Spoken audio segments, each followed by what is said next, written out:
Bush, trying to buy votes towards the end of the election. He goes around, selling weapons to everyone, getting that military-industrial complex vote happening for him. Sold 160 fighter jets to Korea, then 240 tanks to Kuwait, and then goes around making speeches why he should be commander-in-chief because we still live in a dangerous world. Thanks to you, you fucker. What are you doing? Last week, Kuwaitis had nothing but rocks. Quit arming the fucking world, man. He armed Iraq. I wondered about that, too.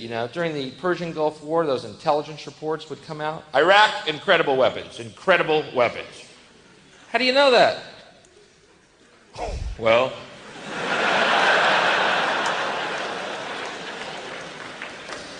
we looked at the receipt. But as soon as that check clears, we're going in. What time's the bank open? 8? We're going in at 9. See, you know what bugged me about the whole election was that they made it, they totally reduced us to this worship of money, and that's what they made the whole election about was taxes, voting with your wallet. You know what I mean? People would say to me, Bill, you vote for Clinton, he's going to raise your taxes. Okay? He'll tell you he's not. But he's gonna. A vote for Clinton is a vote for higher taxes, Bill. See, I have news for you, folks. There's other reasons not to vote for George Bush than taxes, okay? I don't know what's happened to us as a world. Maybe 12 years of republicanism has made us think this way. But the reason I didn't vote for George Bush is because George Bush, along with Ronald Reagan, presided over an administration whose policies towards South America included genocide. So, yeah, you see, the reason I didn't vote for him is because he's a mass murderer.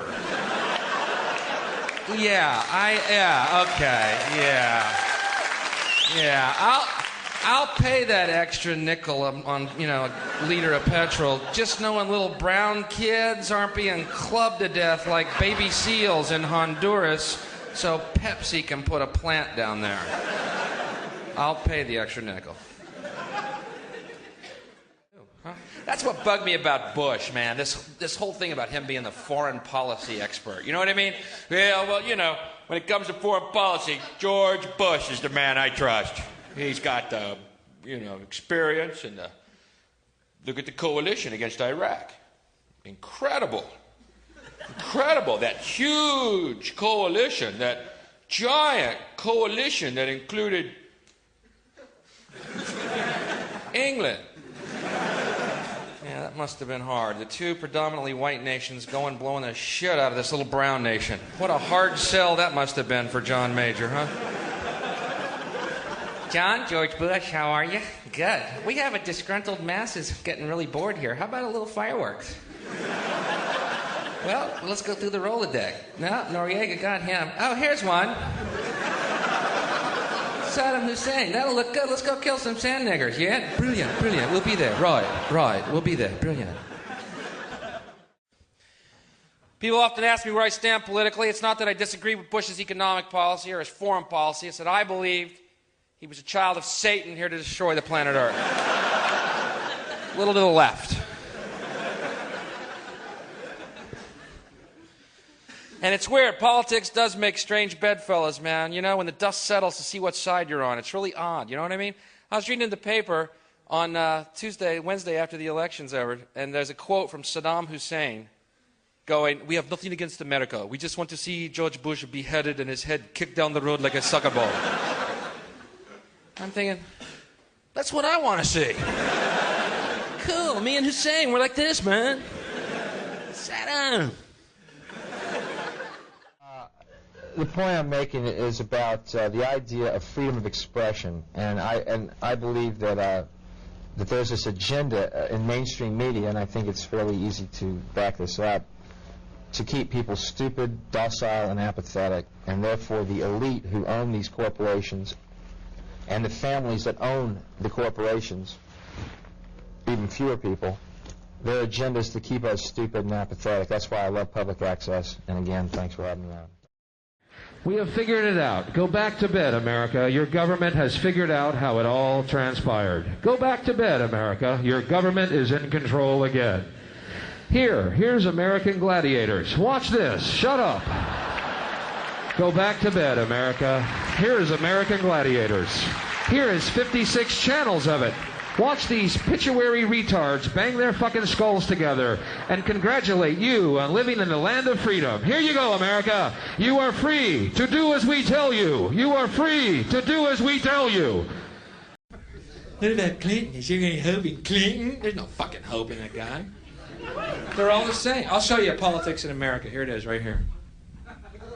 I think the puppet on the right shares my beliefs. I think the puppet on the left is more to my liking. Hey, wait a minute. There's one guy holding up both puppets. Shut up. Go back to bed, America. Your government is in control. Here's Love Connection. Watch this and get fat and stupid. By the way, keep drinking beer, you fucking morons.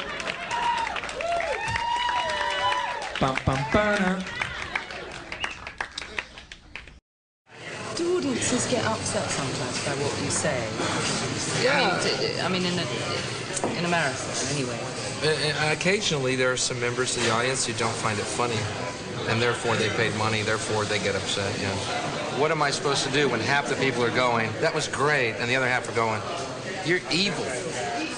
Is it my job to go into their lives and try and please them? I actually had a woman say, why can't you do things that appeal to everyone? That's impossible. What a burden. No one's done that yet. That will be a challenge. I will please all people. And I also got, someone made a comment at the club going, we don't come to comedy to think. Well, gee, where do you go to think? I'll meet you there.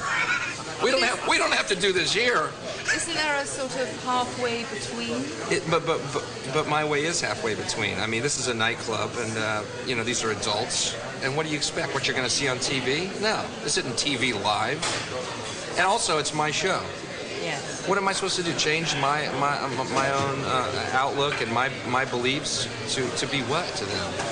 I try to talk to the audience the same way I talk to my friends, to take away the artifice of show business and actually have a feeling of a conversation going on. If some of the audience gets offended, then they're saying to me, I don't want to be your friend. And that's fine.